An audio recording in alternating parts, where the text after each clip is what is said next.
Olá pessoal, bem-vindos a mais um vídeo aqui no nosso canal e hoje estamos aqui com a presença ilustre do nosso querido colega aqui, artista, professor, tem cursos online, Amaury. Amaury, obrigado por ter aceito o nosso convite aqui para estar batendo um papo para falar sobre tintas. Ô Jaime, eu quero agradecer mais uma vez a oportunidade, né, pelo convite de participar de mais um vídeo aqui no seu canal. É isso aí, cara, vamos conversar hoje sobre isso daí, sobre tinta, sobre paleta, né? É uma coisa aí uma dúvida bem recorrente, né, de quem está começando a pintar ou até de quem já pinta há bastante tempo. Pessoal, no outro vídeo um inscrito meu me perguntou sobre paleta reduzida, cores reduzidas. Eu não trabalho com paleta reduzida. Eu acho que eu trabalho, vamos dizer assim, com uma paleta de média gama de cores, né? O que é média gama de cores? Eu trabalho com umas 10 a 12 cores. Eu não utilizo terra verde, outros tipos de verde. Eu utilizo normalmente um verde só.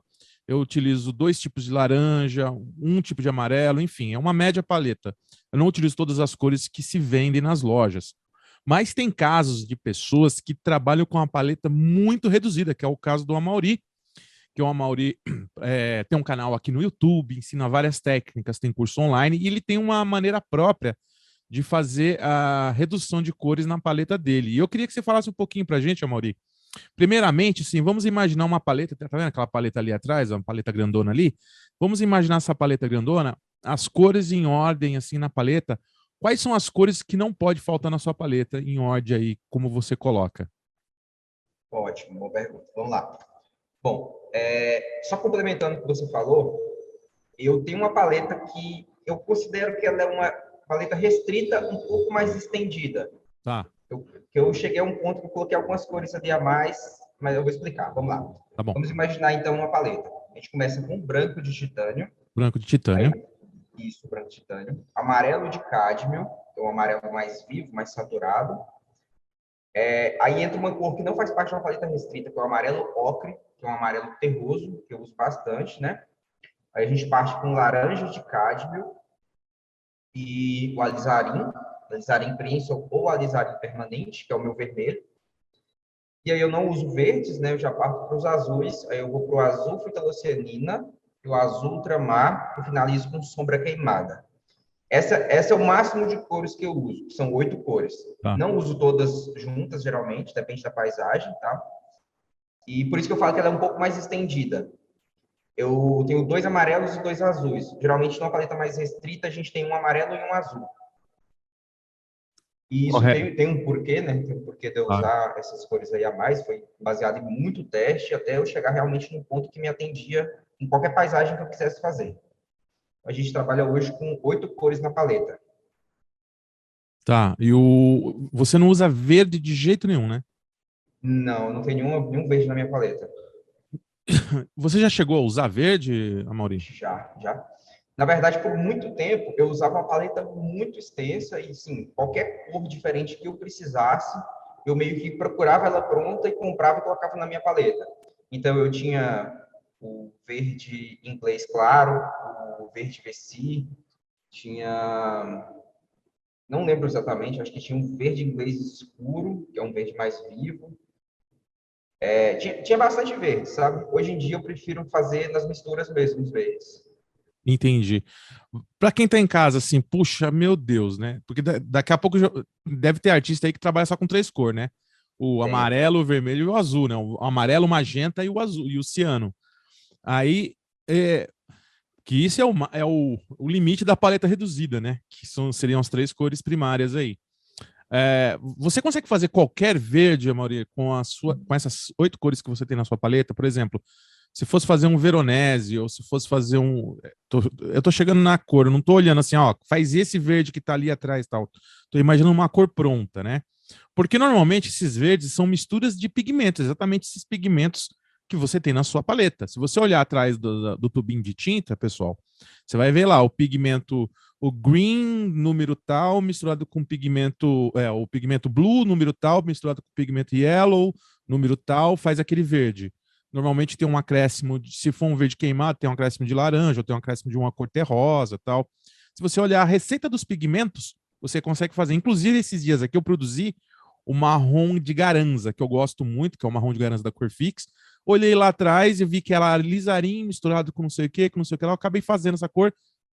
Alizarim misturado com verde esmeralda, misturado com amarelo indiano. Esse é o marrom de Garanza.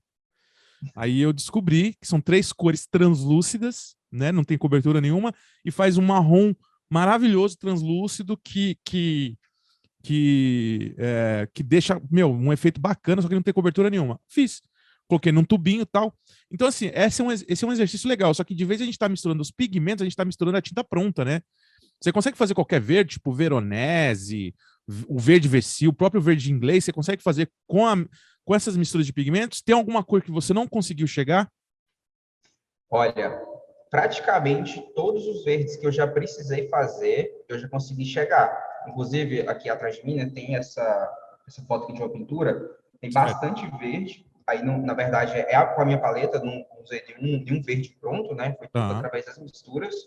E sim, praticamente todos os verdes que eu precisei, eu alcancei.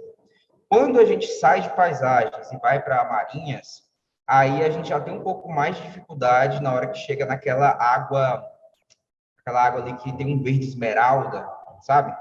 Sim. Ali já fica um pouco mais complicado. Dá para fazer parecido? Porque ali tem uma ponte entre o turquesa e o verde esmeralda, né? Que é bem sutil, né? Sim, sim. Aí, nesses casos, se for necessário, a gente usa um verde esmeralda para ajudar, tá? Mas falando de paisagem sem onda, sem mar, dá para você chegar em qualquer cor que você precisar, qualquer verde. Pelo menos, eu acho que eu já precisei, eu alcancei. Legal. O que você fala para o aluno que entra no seu curso online, ou presencial, não sei se você dá aula presencial, mas que entra no seu curso e pergunta: professor, eu já pinto há 10 anos, tenho aqui minha paleta, que eu uso todas as cores que está aqui, ó. Eu uso rosa antigo, eu uso azul hortênsia, que é um azul inútil, na minha opinião, um azul inútil. Eu uso o ultramar, eu uso cobalto, eu uso isso, eu uso aquilo. Que você fala para um aluno desse quando você apresenta uma paleta reduzida e fala assim, ó, as cores do nosso curso é essa. Você vai ter que se adaptar, ou você deixa ele usar as cores que ele está acostumado, porque vai dar diferença na pintura. Vai. Olha, aí tem dois casos. Tem gente que tem muita tinta realmente e não quer desperdiçar essas tintas, né? Quer usar elas. Aí eu Claro. falo que você vai pela similaridade ali. Por exemplo, se você tem um azul cobalto brasileiro, nacional, seja cor fixa, seja acrylex, o que ele é? Ele Ultramar com é branco. ultramar com branco, exatamente. Para você não desperdiçar essa tinta, vai ter partes da pintura que a gente vai usar ultramar com branco, por exemplo, no céu a gente vai ter isso. Então eu falo assim, ó, você pode entrar com o seu azul cobalto aqui no céu, porque vai ser ultramar com branco que a gente já ia usar. Então vai ser a mesma coisa. Tem cores que fogem um pouquinho disso daí. Então, assim, a gente. Vamos pegar um exemplo aqui. A pessoa tem um magenta e a gente usa um alizarim. Dá para usar? Dá para usar um magenta.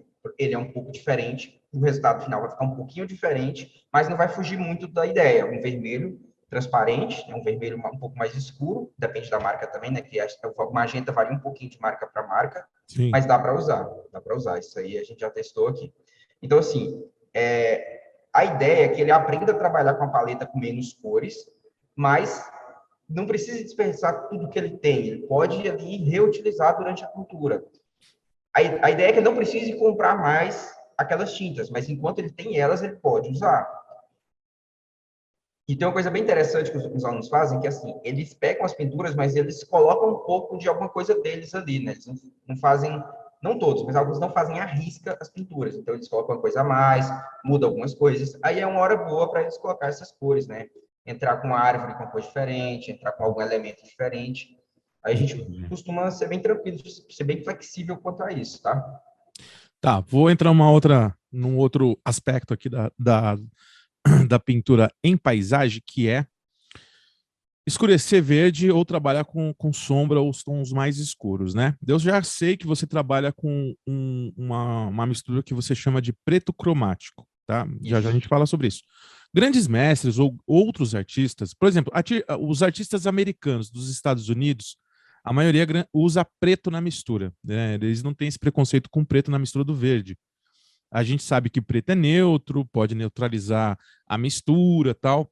Mas assim, eles pegam um amarelo indiano e misturam com preto, sai um verde. Então, assim, cada artista, não existe certo e errado na pintura. Existem escolas, um estilo de escola que você segue. A escola que eu sigo é essa, a escola que aquele cara segue é aquela. Por exemplo, as misturas de escuros do Alexandre Heider, alizarim com verde Vessi. Ele usa o verde Vessi e sai uma paisagens maravilhosas e ninguém vai falar que aquilo tá errado. Antigamente eu usava o carmim com verde, né? Não, o carmim deixava ele arroxeava muito a mistura do verde, né? Ele puxava muito pro próprio carmim mesmo, deixava muito avermelhado. Em algumas pinturas aquilo vai ficar maravilhoso, em outras não. Por que que você optou para fazer esse preto cromático e o que é? Conta um pouquinho. Vamos lá. Preto cromático é a mistura de sombra queimada e azul ultramar, que resulta num preto. Ele realmente a tinta fica preta, só que quando você mistura ela com outras cores, ele não neutraliza tanto, ele não deixa tão acinzentado a mistura quanto a tinta preta pura com pigmento PBK7, PBK9, enfim, pigmento preto puro. Ele não tem o mesmo poder de neutralizar. Então, ele deixa as transições de sombra para a luz um pouco mais suave. Um ponto muito importante sobre isso é que não é a única forma de fazer preto cromático. O verde Versi com o alizarim também dá preto cromático. Eu já vi várias combinações de cores que também resultam no preto cromático. No meu caso, como eu não uso verde na paleta, o azul ultramar e sombra queimada me atendeu perfeitamente. No caso de quem usa o verde Versi, é ótimo para você usar em árvores, porque a transição já sai da sombra e já vai para o verde de uma forma mais natural. E é uma sombra também mais quente, o que é bom para paisagens brasileiras, né? No meu caso, a sombra que eu faço com o preto cromático, que tem entre o azul ultramar e entre o sombra queimada, geralmente é uma sombra um pouco mais fria, dá até para ver aqui atrás. Tá. Em alguns casos, eu entro com um pouco de alizarim para aquecer um pouco a mistura. Não, tipo assim, não é sempre essa mistura enxuta ali, só isso. Eu coloco um pouco de alizarim, entro com laranja, entro com algumas coisas para mudar ali um pouco o aspecto do verde. Mas, basicamente, é por isso que eu escureço o verde com o preto cromático, porque a transição fica mais suave e acontece de ficar um pouco mais frio a sombra. Às Tá. vezes eu compenso na luz, usando um pouco de laranja na luz. Essa questão da sombra fria, ela também não teria, nem a paisagem, ela não teria a ver com a época que você está retratando, por exemplo, outono, verão, inverno, primavera. Por exemplo, no outono, as sombras não seriam mais queimadas, na primavera mais quentes, enfim, no inverno mais sombras frias. Tem essa diferença de aspecto de inverno, de verão, nas paisagens em relação à sombra? Tem, com certeza tem. E não só as estações, mas o horário do dia. Se você vai representar uma mesma paisagem no período da manhã, no período do meio do dia, no período do entardecer, todas elas vão ter sombras diferentes, ou Certo. mais frias ou mais quentes, e também a luz ou mais fria ou mais quente, com mais contraste ou com menos contraste. Então, assim, toda a variação, tanto climática quanto de horário, influencia nas sombras, na luz, e aí você vai analisar cada paisagem, o que você quer representar.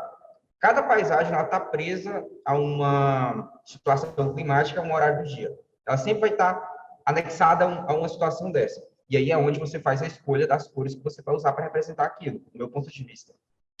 Existe um erro bem recorrente em pinturas de paisagem, inclusive a gente comete esse erro também, porque ninguém aqui é perfeito, é representar o sol, às vezes, de cima, então está dizendo que o sol é meio-dia. Só que a sombra que você está projetando é uma sombra de entardecer, né? Uma sombra mais com um contraste muito grande entre frio e quente, claro e escuro, e o sol está meio-dia. Ou você representa uma sombra muito forte, muito destacada num céu nublado, que não condiz. Então, se você está fazendo um céu nublado, acontece muito esses erros com seus alunos no curso, ou essas dúvidas, Amaury? Acontece, acho que isso é uma coisa bem recorrente, inclusive, como você falou, ninguém está isento disso, né? A gente comete esses erros também, e às vezes a gente percebe muito tempo depois, quando a gente começa a olhar com um olhar mais crítico. Assim, eu acho que quanto mais a gente observa a natureza e quanto mais a gente pinta, mais a gente vai entendendo ali o efeito da luz, né? Na verdade, eu costumo mencionar isso nos meus cursos, é que o desafio do artista, do pintor de paisagem, é pegar toda a luz natural que você vê, que envolve toda a cena, que tem harmonia, que faz tudo fazer sentido, e você vai representar ela num plano de tecido com pigmento. Você vai tentar fingir aquela luz. Então, esse é o grande desafio. Então, até a gente conseguir dominar isso, a gente realmente vai errar muito. A gente está num constante aprendizado, né? Então, em tela que eu termino, eu vejo, ó, essa luz aqui não está tão legal para essa parte. Então, assim, a gente começa a ter noção de fontes de luz, né? Onde está a fonte de luz dessa tela? Ela está, por exemplo, ela está aqui em cima. Então, você imagina toda a direção da luz e você consegue entender a sombra. Tá, Sim. e quão intensa essa luz está? Quanto mais intensa, mais contraste vai ter entre luz e sombra. Né? Quanto menos intenso, menos contraste. Enfim. Não, entendi. Você acha que, assim, eu não lembro qual que você falou que é a escola que você seguiu, mas você acha que é uma pessoa que segue muito a escola europeia, vamos dizer assim, vai, de paisagens, ela fica viciada em cores e em representações tanto de luz quanto de sombra europeia, e quando você vai retratar uma paisagem brasileira com aquelas cores, não fica um pouco falso? Você acha que tem essa característica? Por exemplo, o sol aqui no Brasil é diferente do sol lá na Europa, quer dizer, a iluminação na paisagem é diferente, o nosso verde é diferente. Pode ser, às vezes, a mesma árvore, mas tudo muda, né? A atmosfera muda, né? Existe uma coisa chamada atmosfera. O quadro tem que te dar uma atmosfera. Pô, se você olha o quadro, você fala, isso é Minas Gerais. Isso é Minas Gerais. Você olha um quadro e fala, meu, isso aqui é Canadá, isso aqui é na França, isso aqui não sei o quê, porque a atmosfera do quadro te fala, né? Você acha que Isso. tem essa coisa de pessoas ficarem viciadas em cores europeias ou maneiras europeias de pigmentar e acaba deixando o quadro com um aspecto um pouco diferente? Sim, isso aí é uma coisa que eu acredito, sim. Com certeza isso influencia. E mais que isso, Jaime, eu acho que o estilo também remete muito à origem da pintura. Eu vejo uma pintura do estilo de pintar mineiro, eu reconheço na hora. Eu sei que é uma pintura de um artista mineiro, tenho certeza. Da mesma forma que quando eu vejo um norte-americano ou um europeu, a gente bate o olho, a gente sabe. Essa pintura é de tal lugar. Eu estava até comentando esses dias com a minha noiva aqui, a gente olha no Instagram, sempre que aparecia uma pintura. Antes de eu abrir para ver de quem que era, eu falava, essa pintura é de brasileiro, tem certeza. Aí eu abria, era de brasileiro. Então, assim, acho que o estilo, mesmo a gente seguindo algumas escolas de fora, acho que tem um estilo muito brasileiro de pintar e tem um estilo de outros lugares. E quando a gente realmente, por exemplo, a pessoa é muito acostumada a representar só paisagem lá de fora, vai representar uma paisagem daqui, traz um pouco disso. O meu costume é mais representar paisagens assim, não exatamente brasileiras, eu crio muitas paisagens. Então, algumas pinturas minhas não vão ter características de pintura brasileira. Já outras vão pegar um pouquinho mais para esse lado aí. Então, assim, eu acho que cores influencia, a escola influencia, a forma de pintar, né, o ensinamento da escola, no caso, influencia bastante aí de onde essa pintura parece que é. Você segue mais que escola estilística? Europeia, americana, brasileira, mineira? Que você... Olha, quando eu comecei, eu seguia muito a escola brasileira, assim, basicamente o que tinha naquelas revistas de pintura em tela era o que eu seguia, né? Eu acho que você já deve ter participado, o Elton Brunetti deve ter participado, o Alexandre Heider também. Os artistas, os mestres brasileiros já devem ter participado de quase todas elas. Eu tinha essas revistas em casa, e ali foi a minha primeira escola, né? Ali eu pegava uma dica, outra dica, pegava a pintura e tentava reproduzir. Mas a partir do momento que eu tentei criar mais um estilo, como se eu quisesse me aprofundar de outra forma na pintura, né? Eu busquei outros ensinamentos, aí eu comecei a estudar muito a escola americana, basicamente a escola do Rio Hudson. E aí entra vários artistas aí do século XIX, se eu não me engano, eu tenho até alguns livros aqui sobre eles. E o foco desses artistas é a luz na paisagem. É usar a luz como se fosse um elemento da paisagem mesmo. Então, todas elas vão estar representando uma luz com uma grandeza muito grande. Eu ainda não consigo pintar igual eles, logicamente, mas assim, minhas pinturas têm muita influência disso.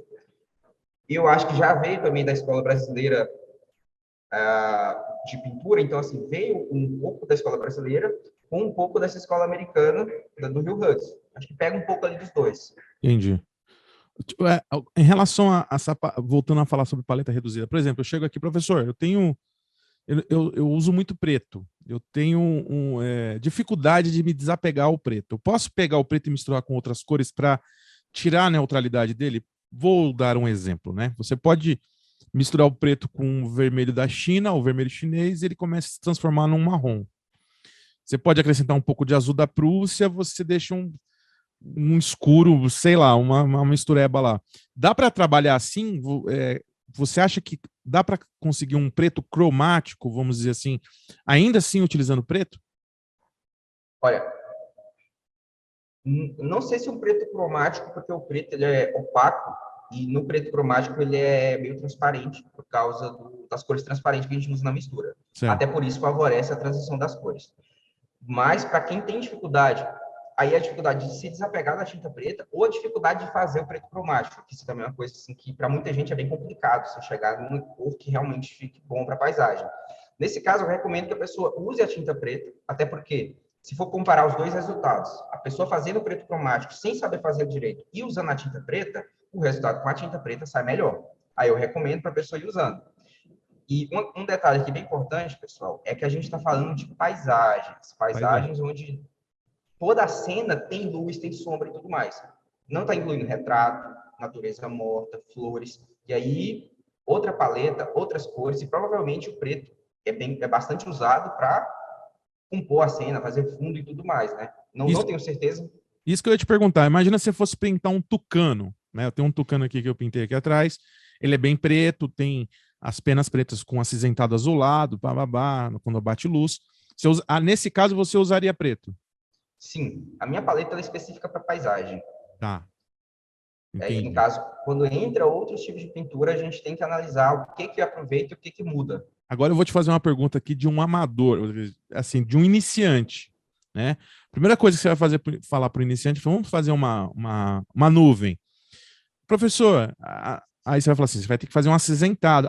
Então eu misturo branco com preto para fazer o cinza. Como que você faz o acinzentado? Fala aí. Nossa, acinzentado das nuvens. Antigamente eu fazia branco com preto. Isso aí eu fazia e ficava cinza, né? Eu achava que estava certo. Hoje em dia, a nuvem, vamos pegar luz, uma meia sombra e sombra da nuvem. Na luz eu uso, aliás, vamos começar pela sombra. Na sombra eu uso branco de titânio, sombra queimada, azul ultramar, um pouquinho de laranja, às vezes entra com um pouquinho de alizarim. Quando vai para a meia sombra, eu começo a aquecer um pouquinho mais essa cor, então eu já entro com mais laranja, mais branco, às vezes um pouco de amarelo ocre. E quando a gente chega na luz, a gente tem branco, um pouquinho de laranja, um pouquinho de amarelo ocre e às vezes um pouquinho de sombra queimada também para escurecer, para não usar o branco totalmente puro, né? Para deixar tão forte a luz. Você vê a quantidade de misturas que a gente usa para fazer nuvem. Tá. Enfim, foge dessa coisa de duas cores, preto e branco, faz cinza, porque são duas cores neutras, né? A nuvem não vai ter impacto nenhum, né? Não vai ter, fica muito artificial. E eu demorei muito tempo para entender isso, porque quando a gente não tem esse olhar treinado, a gente olha para o céu e vê uma nuvem cinza. Assim, é cinza com branco. Quando você começa a ficar com o olhar treinado, isso aí, o pessoal que já pinta paisagem há bastante tempo vai se familiarizar com isso aí. Você começa a perceber uma parte da nuvem que tem um pouco mais de laranja, outra parte tem um pouco mais de azul. Aquela luz não é branca, mas sim uma luz um pouco mais quente. Você vai ver que tem um pouco de amarelo nela, um pouco de laranja. Você começa a perceber essas coisas. Aí, quando você já está ali, vamos dizer, com o olhar mais treinado para entender isso. Conversando com o Túlio aqui, a gente fez uma análise de imagens, né? Fizemos a decupagem aqui de fotos que ele tirou e tal. Não sei se você viu essas videoaulas, mas ficou muito bacana. E ele falou assim: Ô Jaime, o céu eu uso azul cerúleo com terra de cena natural. Falei, caramba, porque ele aprendeu com o Cláudio Vinícius. Meu, azul com terra de cena natural. Eu falei, pô, mas aí você não vai catar 50% azul, 50% terra de cena natural, misturar e jogar no céu, porque vai queimar demais. É claro que você vai pôr uma pitadinha e tal. Como é que você faz um base assim? Claro que cada paisagem muda a cor de céu e tal, mas para resumir assim para o iniciante um céu, né? um azul para o céu, você usa terra de cena natural? Quer dizer, você não trabalha com terra de cena natural, mas você usa uma cor terrosa, uma mistura terrosa para dar uma queimada no céu? Ou deixa ele vibrante demais? Não, uso sombra queimada, muito sombra queimada. Uso laranja também para neutralizar um pouco o azul. Isso no céu azul mesmo, tá? Inclusive, Jaime, eu te perguntar que eu posso compartilhar um céu aqui, uma Claro, tela? claro, oxe. Beleza? Essa paisagem aqui, uma pintura recente que eu Tá. fiz. Se você notar o céu dela, à primeira vista parece ser um azul muito vivo, né? Sim, Só que aqui, principalmente nessa parte mais escura do céu, tem bastante sombra queimada, né, que é a cor terrosa. Tem tá. laranja para dar uma neutralizada no azul. Tem um pouco de branco também para deixar mais clara essa mistura. E para uma pessoa, para um iniciante, ele vai olhar aqui e vai pensar que é simplesmente um azul vivo. Se olhar essa parte aqui, ó, parece muito um azul vivo, essa parte mais escura do céu. Só Sim. que não é, tem misturas. Olha, E agora, para um leigo, olhando essa sua paisagem, já jogaria um azul cobalto com branco no céu em cima. Exatamente isso, não precisava nem mexer em nada. Mas aí depois, porque aparentemente parece um azul cobalto. Aí você põe, aí vai ter algo assim que vai te incomodar na paisagem. Fala, eu errei em alguma coisa, mas o que será que é? Às vezes você até acerta as pinceladas, mas a cor não é a mesma. exatamente, porque quando você jogar um azul cobalto com branco, vai ficar muito vivo, muito saturado e vai tirar aquela harmonia da pintura, por excesso de saturação, no caso. E aproveitando, a gente acabou de falar sobre nuvens, se a gente olhar nessa nuvem principal, A do parece que é um meio. isso, a do Uhum. meio, parece que é um cinza com branco. Só que se você notar, você vai ter em algumas áreas ali uma luz mais alaranjada, Sim, outras áreas uma sombra mais azulada, em algumas partes que está puxando um pouco para uma cor mais terrosa. E a luz que parece ser branca, a luz mais forte, é branca com amarelo ocre e laranja, não é puro. Tudo isso causa a ilusão de luz e causa uma naturalidade. É como se nossos olhos corrigissem isso tudo para fazer sentido. Se você jogasse só um monte de cinza nessa tela, cinza e branco nas nuvens, ia ficar muito sem vida, ia ficar muito artificial. Eu acho que é aí que muda bastante a gente dominar a paleta, entender a paisagem e fazer as misturas para chegar nas cores que você precisa. tá. Essa nuvem quente lá na direita, na parte superior da direita, essa nuvem forte aí, o que você trabalhou ali? Por exemplo, uma pessoa fala, eu vou misturar branco, laranja e um pouquinho de amarelo. Mas se você pôr amarelo no céu, periga esverdear o céu. E céu não tem Exatamente. verde. Então aí o cara se perde, fala, meu Deus, como que eu vou trabalhar com amarelo no céu? Se o amarelo se encontrar com o azul, ele vai esverdear, não vai acinzentar. Quer dizer, o que você fez ali? Então, aí é uma coisa que eu falo bastante com meus alunos. A gente usa uma cor de transição, como se fosse a cor que você liga ao amarelo ao azul, sem deixar ficar verde. Qual cor que eu consigo fazer isso? Eu uso alizarin com laranja. São cores mais para o lado avermelhadas e mais quentes. Vermelho com azul, puxa para um lado mais violeta. Vermelho com amarelo, puxa para um lado mais laranja. E ele consegue fazer uma transição natural entre essas cores. Lógico que eu não uso essas cores vivas também, a gente mistura elas ali para poder deixar mais neutralizadas, mas com isso eu consigo fazer essa luz forte amarelada no céu sem puxar para o verde. E realmente o céu não tem verde. A gente não pode deixar o amarelo encostar com o azul enquanto a tinta está fresca, porque senão vai ficar verde. Aí a gente usa cores de transição entre elas para poder conseguir fazer esse efeito, como é que eu posso dizer, simulação aí de iluminação natural. Vamos falar agora sobre o terceiro plano. O terceiro plano você usou um azul mais em relação ao céu, é um azul mais amarelado, vamos dizer assim, que seria é, da família do celeste, cerúleo, sei lá. Que mistura você usou aqui nesse azul desse fundo? No terceiro plano, aquelas montanhas bem azuladas lá no fundo. Assim, olha, as cores são as mesmas, que mudam as proporções. Ali nesses fundos eu tenho azul ultramar, tem um pouquinho de azul fitolucianina, tem um pouco de amarelo ocre, tem um pouco de sombra queimada, tem um pouco de branco de titânio. Mais ou menos essas cores aí. Entendi, entendi. Bom, é uma paisagem brasileira, né? Sim, a intenção é que fosse uma paisagem brasileira. É criação sua ou você tirou uma referência fotográfica? Olha, são várias referências fotográficas.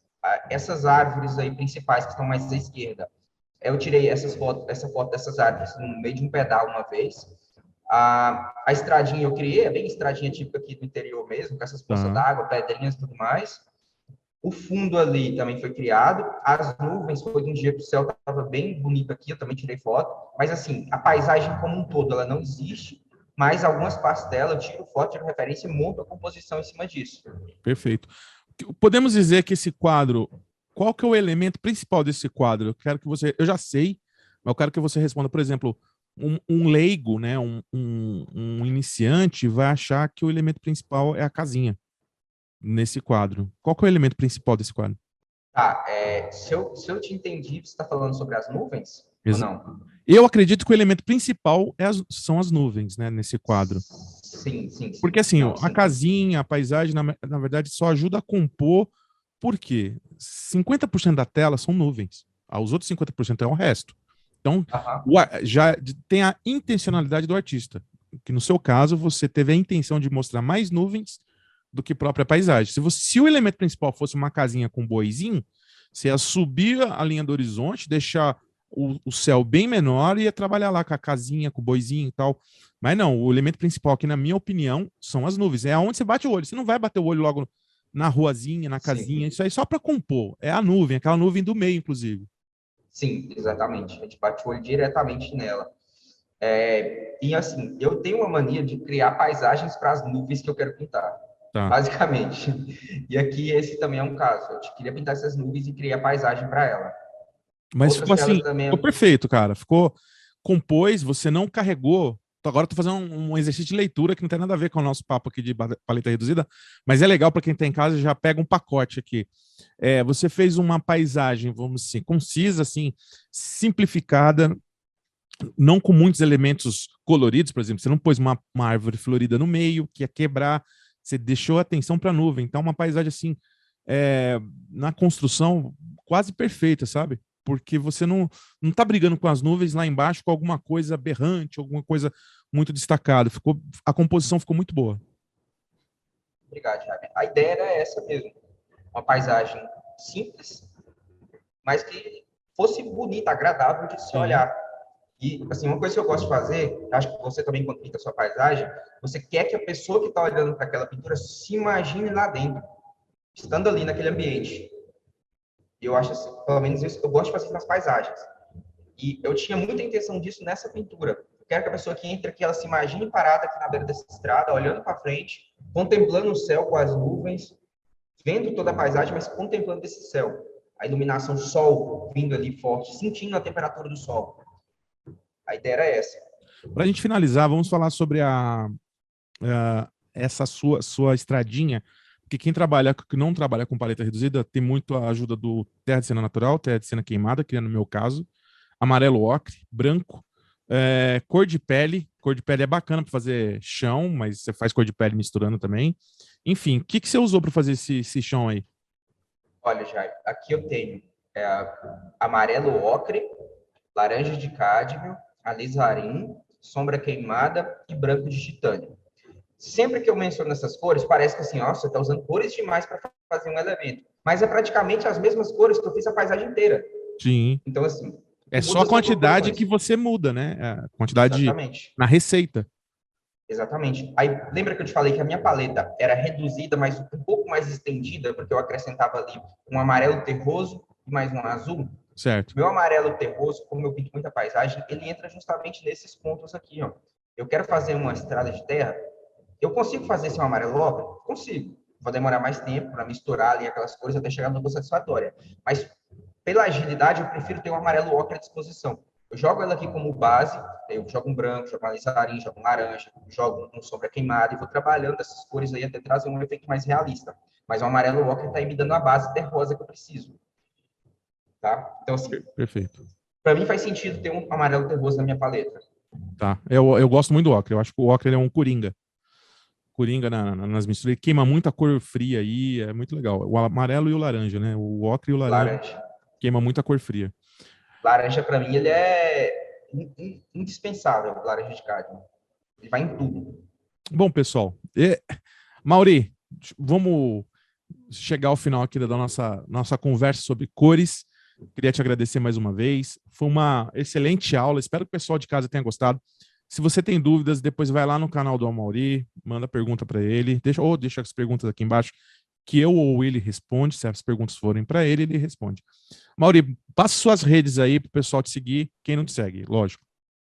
Ótimo, vamos lá. Pessoal, meu canal, minhas redes sociais são todas Amaury JR Artes. Todas elas. Instagram, YouTube, Facebook, TikTok, qualquer rede social, Amaury JR Artes, tudo junto. Beleza? Segue lá. E quero agradecer vocês, né, que estão acompanhando aqui esse vídeo, né? O Jaime sempre traz conteúdo muito interessante. Um dos primeiros artistas que eu comecei a acompanhar no YouTube, tá? Assim, quando eu comecei a entender de YouTube, eu fui ver aula de pintura, comecei a assistir o teu canal. Um prazer mais uma vez estar aqui com você, tá? Isso para mim é uma realização muito grande. Porque você está vendo ali uma pessoa que você admira, que você acompanha, e de repente você tem a oportunidade de conversar com ela. Isso é demais, cara. Imagina, eu que agradeço. E eu estou muito feliz pela sua evolução na arte. Você está se tornando um verdadeiro grande mestre, né? Você falou tanto de grandes mestres aí. Tem um vídeo aqui no nosso canal, já com uma entrevista com o Amaury, pessoal, que ele conta um pouco da história da vida dele. Legal, se você quiser conhecer mais sobre a vida dele, dá uma assistida lá. Vou deixar aqui no link desse vídeo. Mas assim, você falou tanto de grandes mestres, você está se tornando um grande mestre, porque não é fácil, pessoal, fazer o que ele fez aí, que é inventar, criar uma paisagem harmônica do nada. É muito difícil. É muito mais difícil do que fazer um retrato, na minha opinião. Eu pinto retrato, pinto rosto e tal. Vou fazer paisagem, eu quebro a cabeça. É mais fácil de qualquer um começar com paisagem. Sim, mas é mais fácil de qualquer um errar. Porque você pode errar as árvores, você pode errar céu. Pessoas que não entendem não vai entender mesmo. Mas quem entende vai ver os erros lá. E essa paisagem aqui está muito bacana, parabéns. A sua evolução como um professor, como um grande mestre, está sendo visível aqui nas redes. E olha, daqui a uns anos, ninguém te segura aqui, hein? Bom, a gente está aí tentando trabalhar para realmente levar a arte, levar isso, ensino de arte para o maior número de pessoas possíveis, né? Acho que a gente, assim, esse trabalho que você faz, que eu venho fazendo, e outros artistas vêm fazendo, é muito importante, cara. Só não Acho aprende que quem não hoje, quer, né? acho que hoje, assim, o ensino está mais democrático. Então, assim, você quer pintar alguma coisa, você entra aqui no canal do Jaime, tem um passo a passo, você consegue aprender aquilo. Você quer um estudo mais aprofundado, tem certeza que já tem algum curso ou presencial ou online que vai te ensinar mais ali, realmente um conhecimento mais aprofundado que vai te agregar muito mais. Então, hoje, realmente, só não aprende quem não quer. Não tem como. Então é isso aí, pessoal. Tá a dica, as redes sociais tá aí, o Instagram do Amaury tá aí, segue ele lá, vai no canal do YouTube dele, ele tem cursos online de vários aspectos, iniciante, avançado, meio termo, tal, vai te explicar direitinho, tem cursos online. Eu gostaria mais uma vez de te agradecer, espero muito que o pessoal de casa tenha gostado desse papo, desta aula, né? Aula sobre cores, foi bem rapidinho assim, só para dar uma passada. Quiser mais detalhes, depois bota aí nos comentários. E já sabe, né? Se você gostou desse vídeo, compartilhe esse vídeo com seus amigos, deixa o like, porque hoje em dia o like está sendo mais relevante do que a própria inscrição. 90% das pessoas que assistem esse vídeo não são inscritos no meu canal. Então, deixa o like, que aí o YouTube vê que esse vídeo é relevante e indica para mais pessoas, tá bom? Abraços e até o próximo vídeo. Tchau, tchau. Fui! Tchau, galera. Valeu!